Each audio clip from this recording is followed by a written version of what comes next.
Sign the paper, Marcus. Once my ink hits this page, she's yours, and the border dispute is dead. Aaron's voice didn't tremble as he pushed the contract across the rain-slicked hood of the SUV.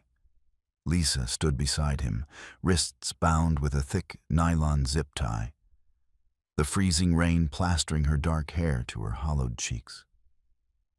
She looked at her older brother, searching for a single flicker of regret. There was none. She's just collateral, her other brother Caleb muttered, refusing to meet her deadened eyes. Marcus, the rival pack's ruthless enforcer, snatched the document, a cruel smile touching his scarred lips. The Alpha King will be pleased. What none of them knew, what even Marcus couldn't fathom, was that King David had been hunting for her face in his dreams for 20 years. The heavy, rhythmic drumming of the rain against the asphalt was the only sound Lisa allowed herself to focus on. If she listened to the rain, she wouldn't have to listen to the sound of Aaron's polished dress shoes shifting uneasily on the wet gravel. She wouldn't have to hear the soft, confirming ping of a wire transfer echoing from Caleb's pristine smartphone. They were selling her, not metaphorically, not through some archaic, ceremonial marriage pact hidden behind the veil of pact traditions.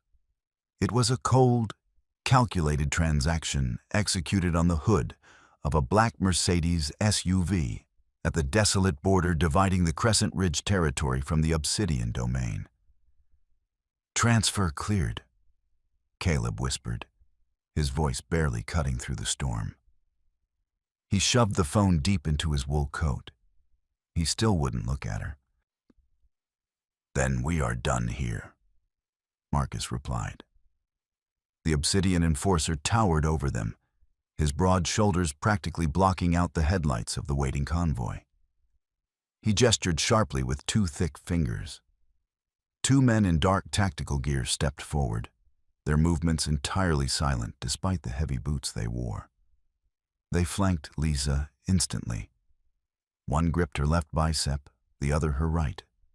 The grip wasn't bruising, but it was absolute. An immovable force. Lisa didn't struggle.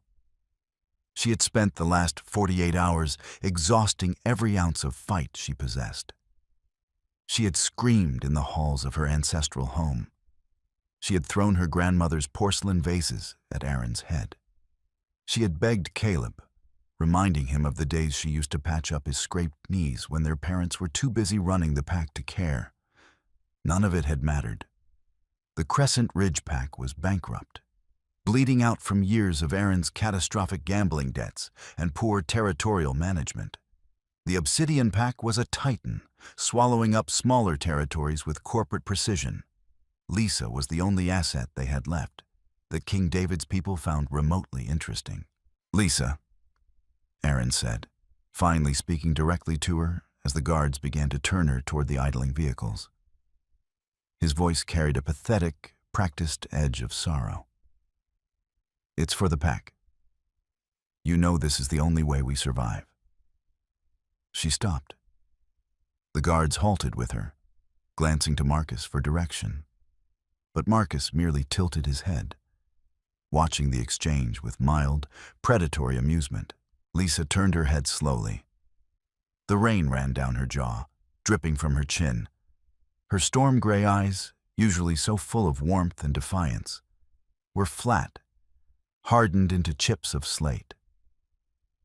"Don't say it's for the pack, Aaron," she said, her voice a low, raspy whisper that somehow cut through the howling wind. "You sold me to cover your debts. When David slaughters me to make an example of you, I want you to remember that my blood bought your new suits." Aaron flinched, taking a half step back, his jaw clenching tight. Caleb looked physically ill, staring intently at the muddy ground. "Dramatic," Marcus scoffed, stepping into her line of sight, completely blocking her brothers from view. "The king doesn't waste time slaughtering pawns, little wolf. Get in the car." They guided her to the reinforced rear door of the lead SUV. As the heavy steel doors slammed shut behind her, plunging her into the dim, leather-scented interior, the sheer finality of it hit her chest like a physical blow. The locks engaged with a heavy, metallic thud. Outside, she could see Aaron and Caleb already climbing back into their own vehicle. They didn't linger. They didn't watch her drive away. The taillights of their car flared red in the rain before disappearing down the winding mountain road, leaving her entirely in the hands of the enemy. Lisa leaned her head back against the cold window, the nylon tie digging sharply into her wrists. She didn't cry. Tears were a luxury afforded to the safe and the loved. She was neither. She was property now, bound for the heart of the Obsidian City, destined to face a man rumored to be more monster than myth. King David, the usurper, the architect of 100 ruined packs. She closed her eyes, trying to regulate her breathing, bracing herself for the dungeon, the interrogations, or whatever cruel fate awaited a hostage of her standing. The engine roared to life, and the convoy surged forward into the blackness of the storm. 50 miles away, in the gleaming steel and glass spire that served as the nerve center for the Obsidian Pack, King David stood perfectly still. The penthouse office was massive, minimalist, and suffocatingly quiet. A wall of floor-to-ceiling windows offered a sweeping, panoramic view of the city he had built from the ground up. The rain was lashing against the reinforced glass, distorting the neon lights of the skyline below. David rubbed his temples with a thumb and forefinger, trying to ward off the dull, familiar ache blooming at the base of his skull. He was 32 years old, built like a heavyweight fighter, but dressed in a sharply tailored charcoal suit that commanded boardrooms just as easily as battlefields. Yet, beneath the polished exterior of the Alpha King, an exhausting restlessness gnawed at him. For as long as he could remember, since he was a child shivering in the foster system before his pack had found him, he had been haunted by a face. It was always the same. A woman with dark, unruly hair, a fierce, stubborn jaw, and eyes the color of a furious storm. In the dreams, she was always running. Sometimes she was laughing, a sound that made his chest ache with a profound, inexplicable grief. Most nights, she was just standing in the mist, out of reach, smelling faintly of crushed pine needles and sharp winter air. His beta, Elias, had spent a decade subtly scouring the continent's registries. They had cross-referenced photos, utilized facial recognition software, and tracked down hundreds of leads. Nothing. She was a phantom, a trick of an overstressed alpha mind, his pack elders had gently suggested. A manifestation of his desire for a mate he would never find. "Sir." David turned slowly. Elias stood in the doorway, his tablet glowing softly in the dim room. Marcus crossed the perimeter. "They have the girl." The Crescent Ridge cowards signed the papers and fled. David's lip curled in disgust. Pathetic. To sell their own blood to save their skins. He walked over to the heavy mahogany desk and poured 2 fingers of amber liquid into a crystal glass. Where's they taking her? The holding cells in sub-level 3? Elias hesitated. Marcus asked for confirmation on that. Given her status as the former Alpha's daughter, she is technically nobility, even if her brothers are scum. She's collateral, Elias. Treat her as such until we verify Aaron has surrendered the mining rights completely. David said coldly, taking a sip. He didn't care about the girl. He only cared about crippling Aaron's infrastructure so the Crescent Ridge Pack would finally fold, bringing stability to the northern border. Have them bring her to the loading bay. I'll inspect the merchandise myself to ensure they didn't hand us a decoy. Yes, Alpha. 10 minutes later, David stood in the cavernous, brightly lit underground loading bay of the tower. The air smelled of exhaust fumes and damp concrete. The 3 black SUVs rolled down the ramp, their tires hissing on the wet pavement, and came to a synchronized halt. Marcus stepped out of the lead vehicle, giving a brief, respectful nod to David. "No trouble, Alpha. The brothers couldn't run fast enough." David didn't reply. His eyes were fixed on the rear door. "Get her out." One of the guards opened the door. At first, there was only the sound of rain dripping from the vehicle's chassis. Then, a pair of worn leather boots stepped out onto the concrete. David's heart performed a strange, violent stutter in his chest. A sharp, distinct scent cut through the smell of exhaust and wet concrete. It hit him with the force of a physical blow. Crushed pine needles, sharp winter air. The girl stepped fully into the harsh fluorescent light. Her clothes were soaked, her dark hair plastered to her face. Her wrists were bound in front of her. She looked exhausted, bruised, and dangerously cornered. She lifted her chin, refusing to cower, and locked eyes with him. David stopped breathing. The glass he had been casually holding in his left hand suddenly felt incredibly heavy. Storm gray eyes, a fierce, stubborn jaw. It was her. The phantom, the ghost that had haunted 1,000 nights of his life. She was standing right in front of him, flesh and blood shivering in the cold, staring at him with a mixture of absolute hatred and grim defiance.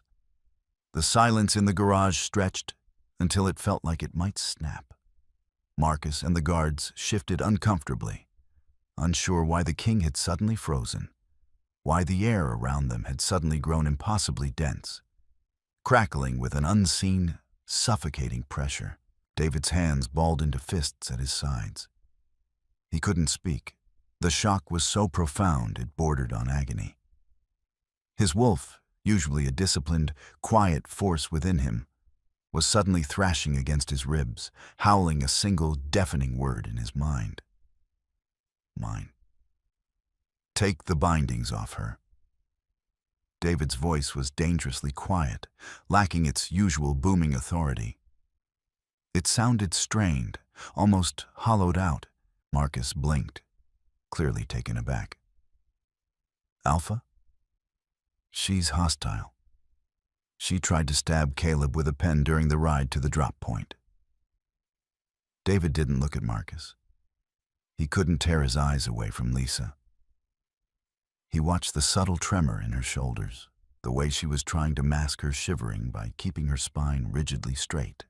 He saw the angry red line on her pale wrists, where the plastic zip tie was biting into her skin. I said. David repeated, his tone dropping an octave, carrying the terrifying, rumbling vibration of an alpha command. Cut the bindings, now. Marcus swallowed hard, drawing a combat knife from his belt. He stepped toward Lisa. She flinched, leaning back against the cold exterior of the SUV, her eyes darting from the knife to Marcus's face. Give it to me, David snapped, crossing the distance between them in 3 long strides. He snatched the knife from Marcus's hand. Lisa pressed herself harder against the car, her chest heaving. This was it. The stories were true. He was going to maim her here in the garage just to send a picture back to Aaron. She raised her bound hands instinctively, a pitiful defense against a man twice her size. David stopped abruptly, leaving 2 feet of space between them. He realized he was terrifying her. The urge to reach out, to pull her against his chest and warm her, was so violently strong it made his hands shake. He forced himself to remain completely still. Hold still, he murmured. The harshness was gone from his voice. Lisa frowned, thoroughly confused, but she froze as he reached out. He didn't grab her arms. With surgical precision, he slipped the blade beneath the tight nylon strap and snapped his wrist upward.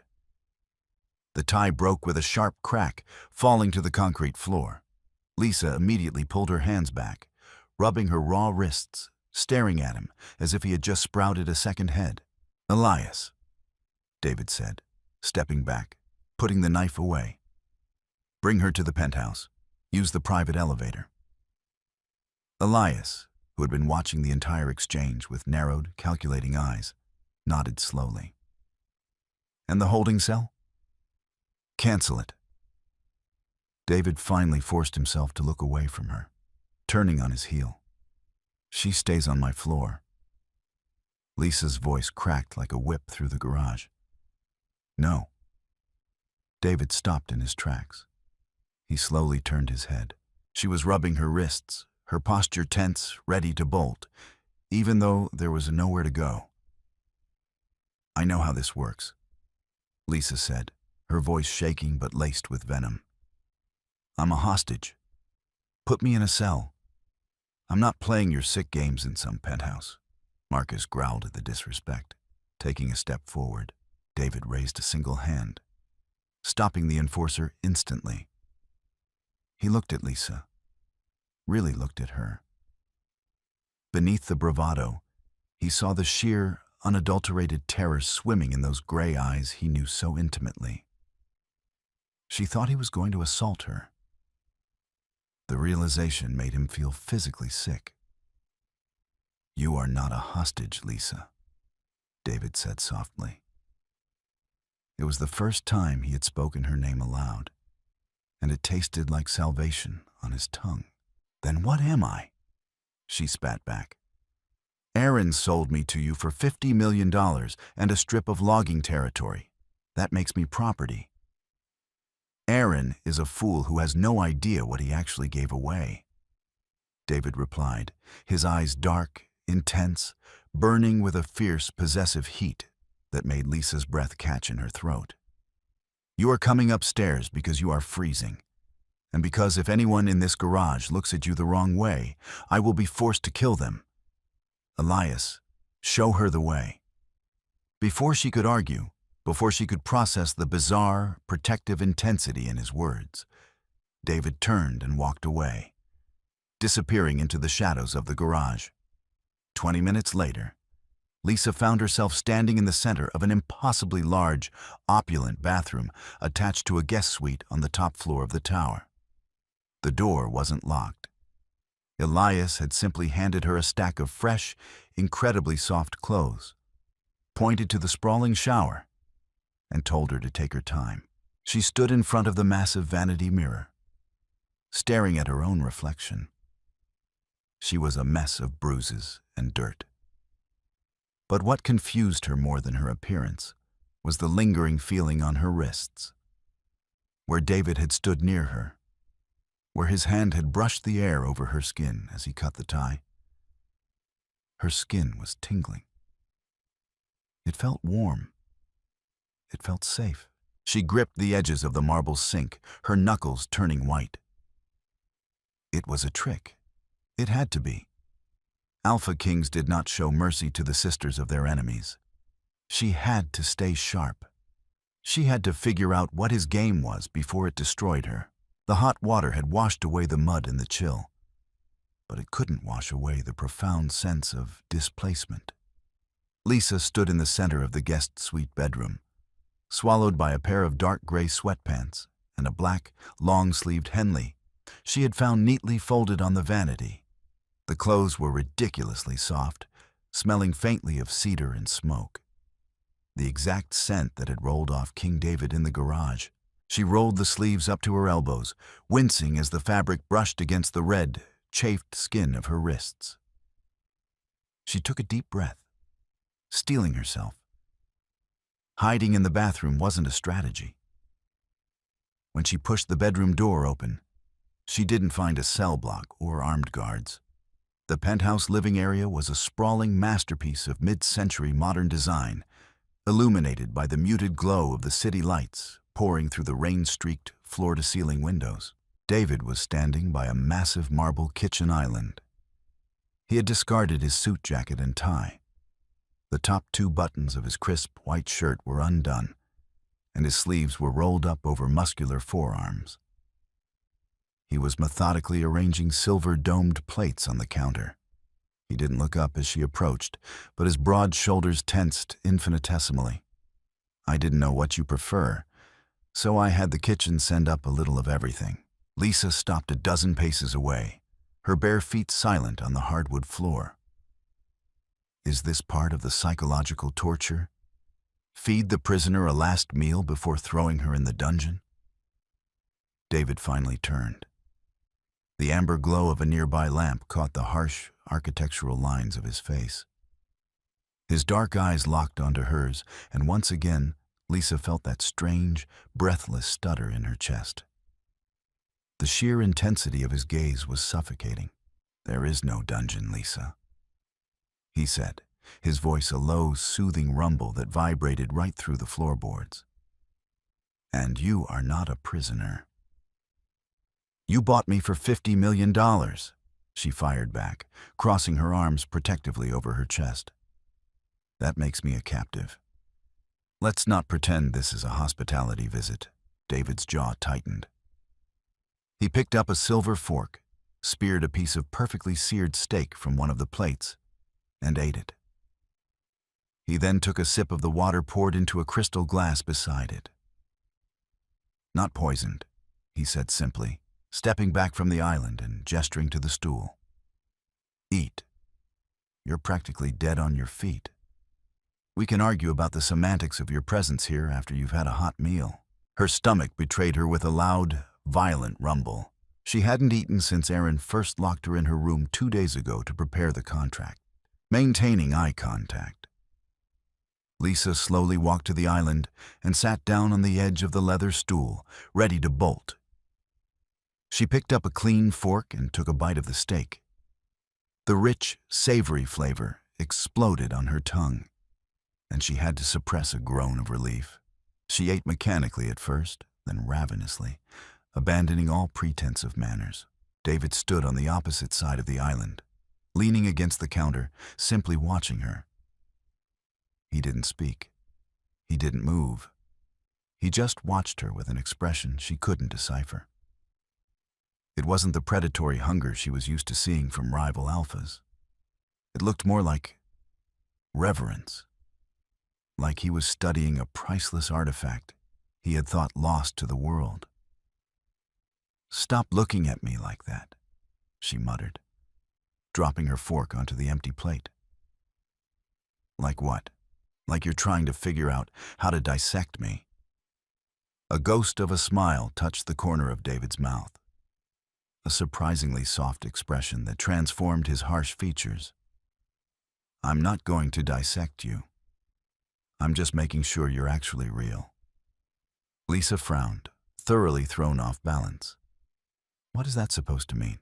"It means," David sighed, running a hand through his dark hair, "that your brothers are fools. The guest suite is yours. The door locks from the inside.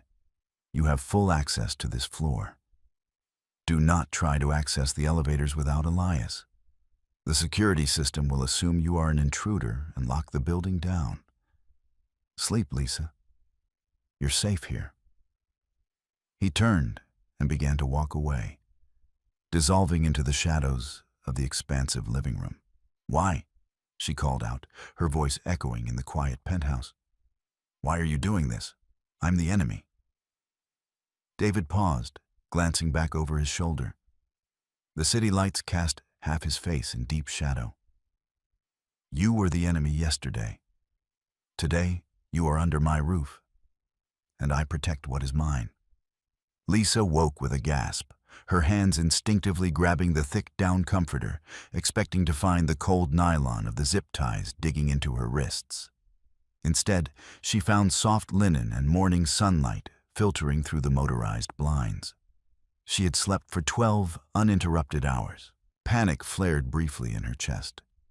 She shouldn't have dropped her guard.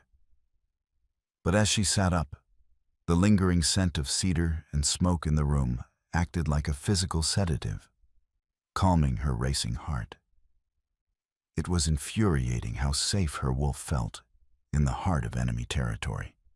She dressed in a fresh pair of jeans and a gray sweater she found in the walk-in closet, which had inexplicably been stocked with clothes in her exact size. Stepping out of the bedroom, she found the penthouse bathed in daylight.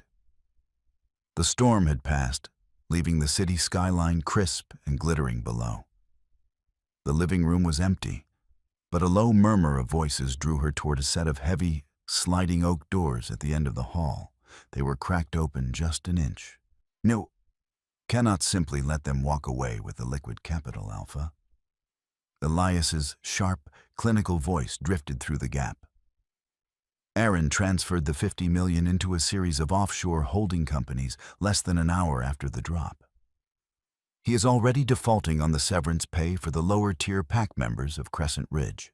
Lisa froze, her hand hovering over the doorframe. Her breath hitched. Aaron was stealing the money.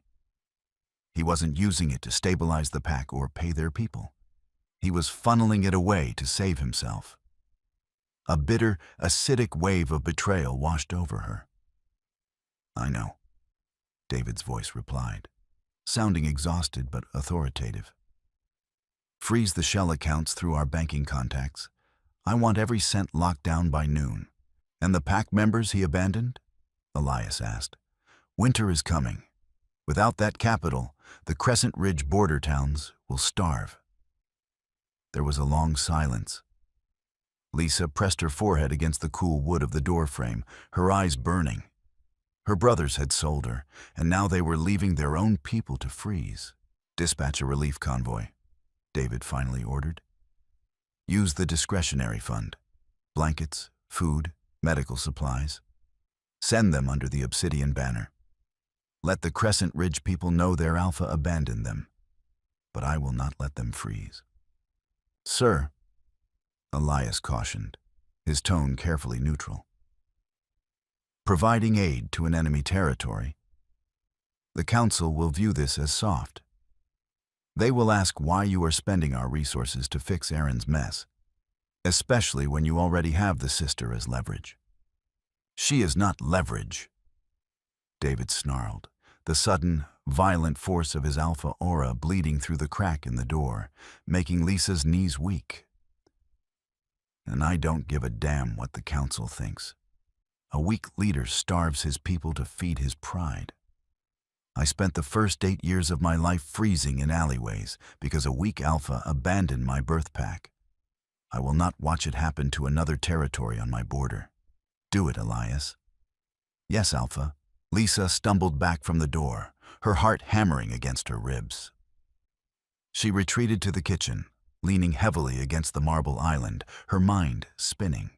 King David, the ruthless conqueror, was secretly sending aid to the people her own brothers had left to die. And he had defended her to his closest confidant. She is not leverage. Footsteps approached. David walked into the kitchen, freezing when he saw her.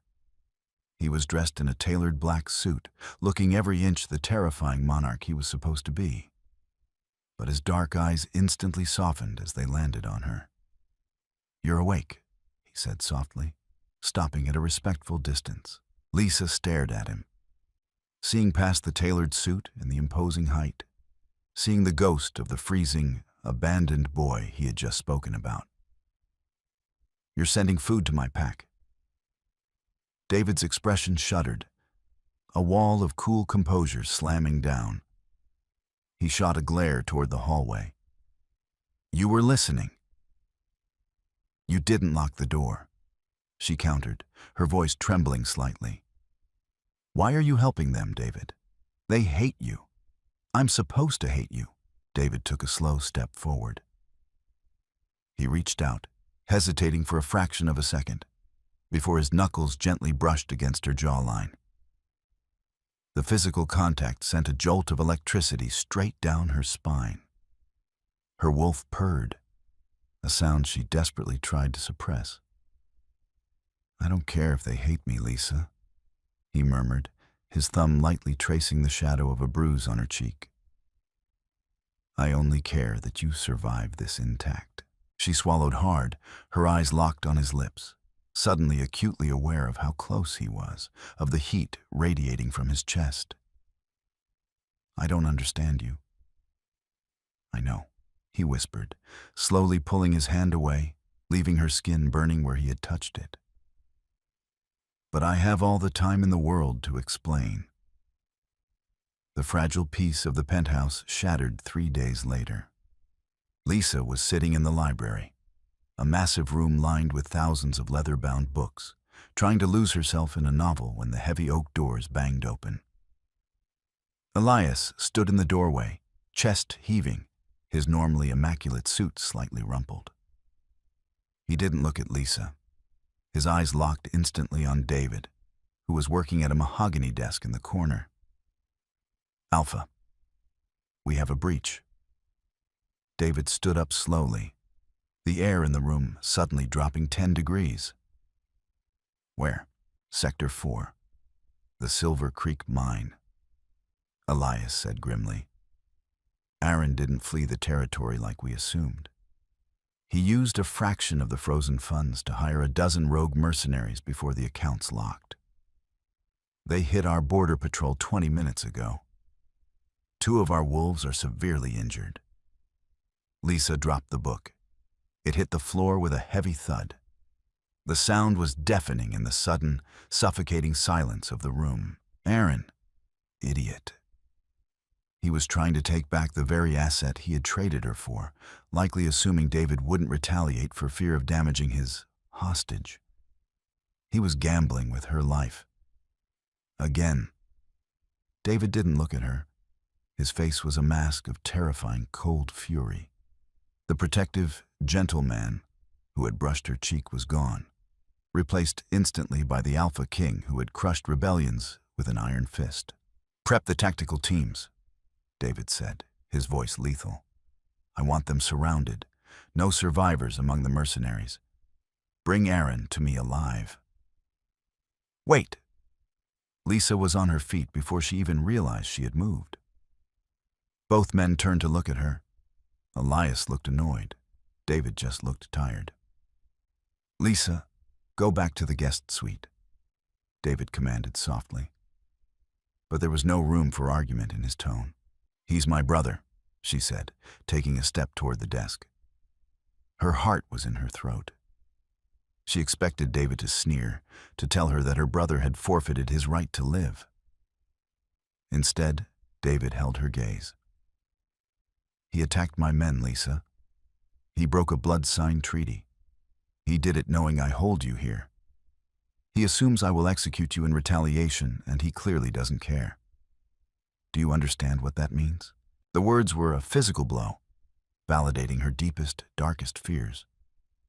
Aaron truly considered her dead already. "I know," she choked out, fighting the tears burning in her eyes. "I know what he is.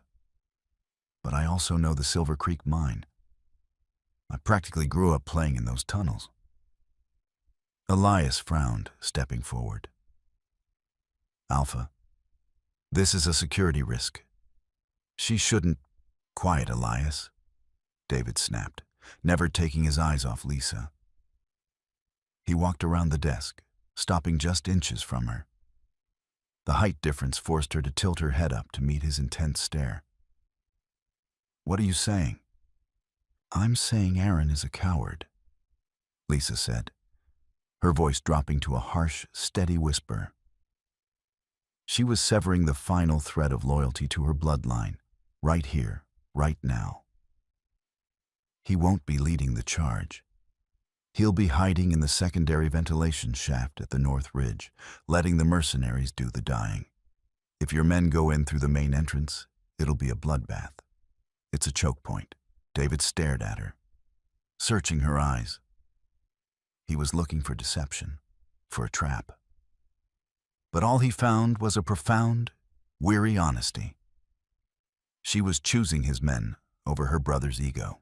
Without a word, David reached out and gripped her hand. His fingers were warm, rough, and engulfing.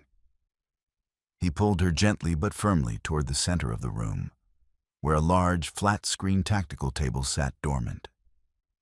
He tapped a code into the glass, and a topographical map of the Silver Creek mine flared to life in glowing blue light. "Show me," David commanded, stepping close behind her, so close his chest brushed her back. Lisa's breath hitched at the contact. the mate bond flaring so violently she felt dizzy. She leaned over the table, her trembling finger tracing a thin blue line on the northern edge of the map. Here. It's an old access grate hidden behind a copse of dead pines. It leads directly to the overseer's booth. You can bypass the choke point entirely and cut off his retreat. David looked from the map to the side of her face. The proximity was intoxicating. He could smell her fear, yes, but beneath it was a steely, magnificent resolve. "Elias," David said, his voice dropping to a gravelly murmur, his eyes still fixed on Lisa's profile. "Update the tactical teams. Send a covert unit to the North Ridge ventilation shaft. Extract Aaron." Quietly, Elias stared at them both for a long moment. Realization slowly dawning in his eyes as he observed the physical tension, the sheer, undeniable gravity pulling his alpha toward the Crescent Ridge girl. He nodded slowly. "Yes, Alpha." As Elias left the room, David didn't move away. He stayed right behind her, his hand slowly sliding from her grip to rest warmly on her waist. Lisa closed her eyes, utterly terrified by how perfectly she fit against the enemy king, and how little she wanted him to let go. The extraction was surgically precise and terrifyingly fast. Less than 2 hours after Lisa had drawn the line on the glowing tactical map, the heavy steel doors of the penthouse elevator slid open with a soft chime. Elias stepped out first, his expression completely blank, a stark contrast to the violent smears of dirt and dried blood on his tactical vest. Behind him, flanked by 2 towering obsidian guards, was Aaron. He was not the polished, arrogant alpha who had stood in the rain 3 days prior. His expensive Italian coat was torn at the shoulder, his face was bruised purple along the cheekbone, and his hands were bound behind his back with heavy, reinforced steel cuffs. He looked small. Stripped of his enforcers and his unearned bravado, he looked exactly like what he was. A cornered, desperate coward, David stood near the center of the living room, his hands clasped casually behind his back. Lisa stood a few feet diagonally behind him, her heart hammering a frantic rhythm against her ribs. She had thought seeing Aaron brought low would spark a sense of vindictive joy in her chest. Instead, there was only a hollow, heavy sadness. "The mercenaries have been neutralized," Elias reported, his voice devoid of inflection. "Caleb was found hiding in the secondary getaway vehicle 2 miles down the ridge. He is currently in holding cell 4. Aaron was exactly where she said he would be, cowering in the ventilation shaft." Aaron's head snapped up at that, his eyes zeroing in on Lisa. The sheer, venomous hatred in his gaze was so potent it almost felt like a physical blow. "You," he snarled, straining against the grip of the guards holding his arms. "You sold out your own blood. You gave them the coordinates." David took a single, slow step forward. The ambient temperature in the room seemed to plummet. The immense, crushing pressure of his alpha aura flooded the space, forcing the 2 guards to involuntarily lower their eyes. Aaron's knees buckled slightly, his wolf instinctively submitting to the apex predator in the room. "Watch your tone when you speak to her in my home," David said. His voice wasn't a yell. It was a deadly, vibrating rumble that shook the crystal glasses on the bar cart. "You broke a blood-sworn treaty, Aaron. You attacked my men on my land. By all laws of our kind, I should mount your head on the border gates." Aaron let out a ragged, breathless laugh, spitting a glob of blood onto the pristine hardwood floor. He was terrified, but his narcissism wouldn't let him die quietly. "Do it then. Kill me. But don't act like you're taking the moral high ground, David. You bought my sister like a piece of meat to humiliate my pack. I bought your sister to keep you from selling her to someone worse when you inevitably bankrupted yourself again." David replied coldly. "But you're right. I did intend to use her to leverage the final surrender of Crescent Ridge. That was before I knew the truth. Aaron froze. The manic energy drained from his face, replaced by a sudden, stark pallor. What truth? Lisa stepped out from behind David's shadow.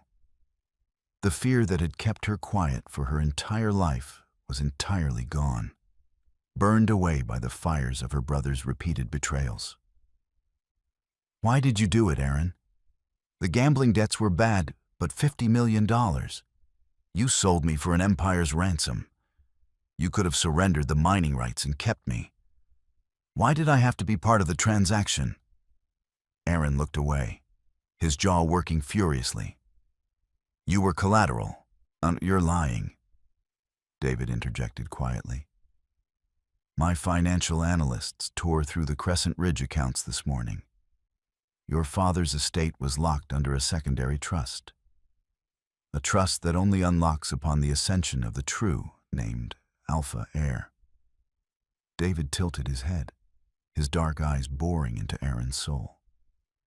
You needed the $50 million to cover your debts because you couldn't access the family vault. Because you aren't the Alpha.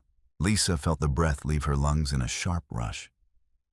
She stared at David, then back at her brother. What is he talking about? Aaron sneered, a desperate, ugly expression. Father was an old fool. His mind was slipping in his final years. He thought a woman could lead the pack. He thought you had the temperament for it. He amended the pack charter in secret before the car crash. He named you his successor. The silence in the penthouse was absolute.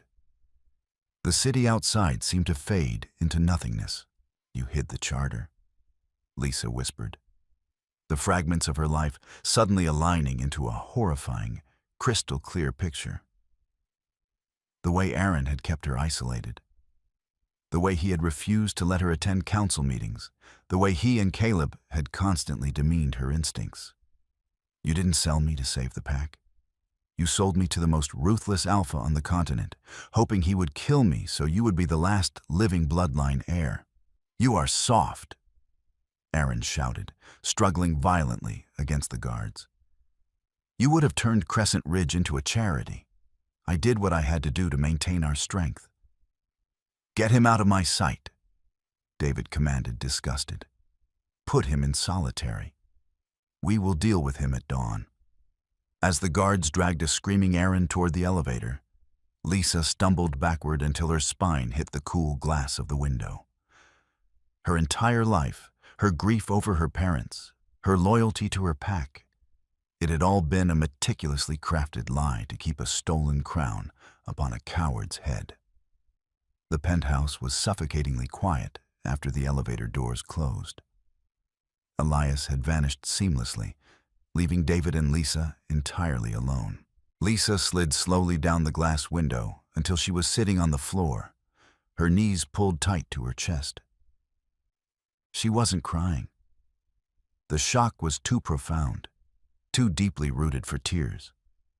She was the Alpha of Crescent Ridge. Her people were starving, their assets frozen, their honor stripped away by her own brother. And she had been the rightful leader all along. She heard the soft clink of glass, and a moment later, David was sitting on the floor beside her. He didn't crowd her. He left a respectable foot of space between them, resting his forearms on his knees, a glass of amber liquid dangling loosely from his fingers. Drink, he said softly, holding the glass out. It burns, but it helps. She took it, her fingers brushing his. The contact sent a familiar, grounding shockwave up her arm. She took a sip of the bourbon. It tasted like fire and oak, and it forced a heavy breath from her lungs. Did you know? She asked, staring straight ahead at the glittering city lights. When you bought me, did you know I was the heir? No, David said honestly, his voice a low rumble in the quiet room. I only found out an hour ago when my team decrypted Aaron's private servers. When I signed that contract on the border, I thought I was buying the sister of a foolish rival to secure a tactical advantage. He paused, turning his head to look at her. But that was before you stepped out of the SUV. Lisa turned to meet his gaze. In the dim light, his eyes weren't the terrifying, bottomless black pits the rumors claimed. They were a rich, dark brown, swirling with an emotion so raw and unguarded it made her chest ache. "What happened in the garage, David?" she asked softly. "Why did you cut the ties? Why am I in your penthouse instead of a cell?" David set his glass down on the hardwood floor. He shifted closer, the space between them evaporating. He reached out, his large, calloused hand gently cupping her face. He didn't demand submission. The touch was entirely reverent. "Because I have been looking for you my entire life," he whispered.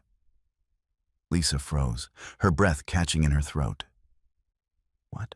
"I was a street rat, Lisa. My birth pack threw me out when I was 4 because I was too small. I clawed my way out of the gutters. I built obsidian on blood, steel, and paranoia. I didn't trust anyone. I didn't believe in the old myths." He brushed his thumb across her cheekbone, his eyes mapping every feature of her face as if memorizing it for a second time. "But every night, for 20 years, I dreamed of a girl with storm-gray eyes and a fierce jaw.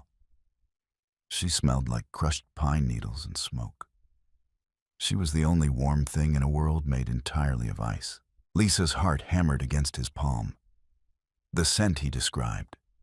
It was her scent. Her wolf was practically humming beneath her skin, clawing at the surface, desperate to close the remaining distance between them.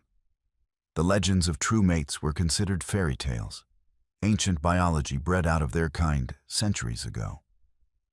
But sitting here, breathing in his cedar and smoke scent, feeling the absolute terrifying safety of his presence, she knew it was real. "When you stepped out of that car in the rain," David continued, his voice thick with emotion, "and I saw you, I thought I was losing my mind. The monster of the north, brought to his knees in his own loading dock by a girl in wet boots." A tear finally broke free, tracking down Lisa's cheek. "I thought you were going to kill me. I would burn this city to ash before I let anyone lay a finger on you," he vowed, his forehead dropping to rest gently against hers.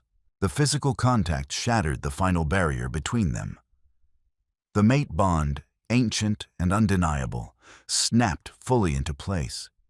It felt like a tectonic shift in her soul, a sudden, blinding realization that she was no longer adrift. She was anchored. Lisa let out a soft, shuddering breath and closed her eyes, leaning into him. She reached up, her hands tangling in his dark hair.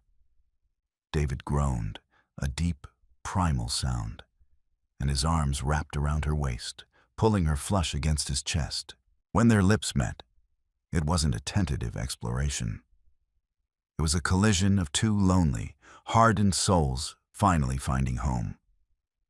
The kiss was deep, desperate and electric, tasting of bourbon and tears. All the tension, the fear, the years of feeling completely invisible under her brother's shadows evaporated in the heat of his mouth.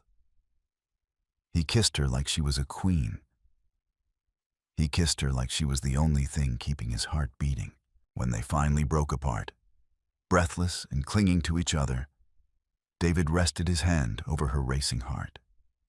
"You are the alpha of Crescent Ridge," he said, his voice ragged but fiercely proud. "And tomorrow, you will show them exactly what that means." Dawn broke over the city in a blaze of cold, winter sunlight. The underground holding sector of the Obsidian Tower was a masterpiece of intimidation. Stark white walls, reinforced steel bars, and blinding fluorescent lights left no room for shadows or secrets. Lisa stood at the end of the long corridor, wearing a sharply tailored black suit that Elias had procured for her. She looked nothing like the battered hostage dragged out of the rain 4 days ago. She stood tall, her shoulders squared, the profound power of her true alpha bloodline finally uncoiling in her veins, amplified by the stabilizing, heavy presence of her mate standing solidly at her right side. David made no move to lead. He stood half a step behind her, an implicit, terrifying message to anyone watching. She is the power here. I am just the sword she wields. They stopped in front of a large holding cell. Aaron and Caleb were both inside, sitting on opposite ends of a steel bench. They looked up as she approached. Caleb immediately dropped his gaze to the floor, shivering. Aaron stood up, trying to muster some semblance of his former authority. But he faltered under the crushing weight of the combined alpha auras pressing against the glass. "What is this?" Aaron demanded, his voice cracking. "A mock trial?" "There is no trial, Aaron," Lisa said quietly. Her voice was perfectly calm, devoid of the anger that had consumed her the night before. She didn't feel hatred anymore. She just felt pity. "A trial is for disputes. There is no dispute here. You hid my father's will, you stole the pack's funds, and you sold your alpha to a rival territory." Aaron sneered. "I am the alpha. I hold the title. Not anymore." Lisa pressed her hand against the reinforced glass.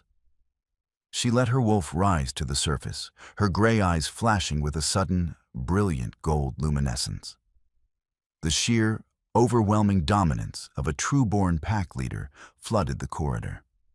Inside the cell, Caleb whimpered and slid off the bench, instinctively dropping to his knees, his forehead pressing against the cold floor in total submission. Aaron choked, gripping the bars, his knees buckling as his own wolf was violently forced to recognize its rightful master. "By the blood of our ancestors and the charter of Crescent Ridge," Lisa proclaimed, her voice echoing off the concrete walls with absolute authority. "I, Lisa, true heir of the Ridge, strip you of your rank. I strip you of your titles. I strip you of your right to run with the pack." Aaron was hyperventilating now, staring at her in sheer terror. She wasn't just taking his title. She was formally severing his connection to the pack's spiritual network. It was the highest form of punishment, short of execution. "You can't do this," he gasped. "The border, the Obsidian Pack will slaughter us without a strong leader." "The Obsidian Pack," David finally spoke, his deep voice slicing through the air, "stands entirely behind its queen." He reached out and took Lisa's hand, intertwining their fingers in front of the glass. Aaron stared at their joined hands, the horrifying realization dawning on him. He hadn't sold his sister to a monster. He had delivered his sister directly to her mate, effectively uniting the two most powerful packs in the region against him. "Caleb," Lisa said, turning her attention to her younger brother on the floor. "You were weak. You followed Aaron because it was easy. You will return to Crescent Ridge. You will spend the next 10 years working in the border town soup kitchens and rebuilding the clinics you let fall into ruin. If you step out of line, King David will personally see to your punishment." Caleb nodded frantically against the floor. "Yes. Yes, Alpha. Thank you." "As for you," Lisa looked back at Aaron. Her expression was like carved marble. "You are exiled. You have no pack, no name, and no protection. You will be dropped at the Eastern Neutral Zone. If you ever set foot in Crescent Ridge or Obsidian territory again, you will be hunted down as a rogue." She didn't wait for his response. She turned on her heel and walked away. David fell into step beside her. The heavy steel doors of the holding sector hissed shut behind them, sealing Aaron's fate and ending a decade of lies.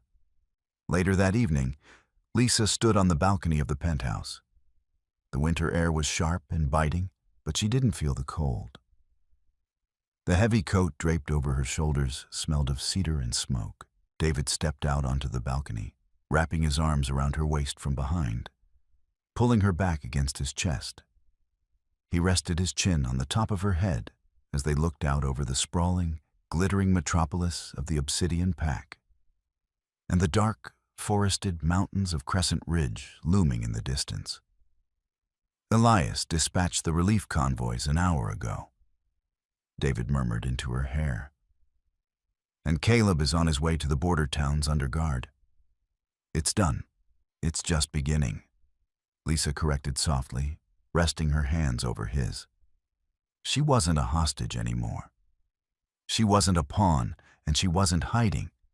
She was a queen, standing beside her king, ready to heal the fractured lands her brother had broken.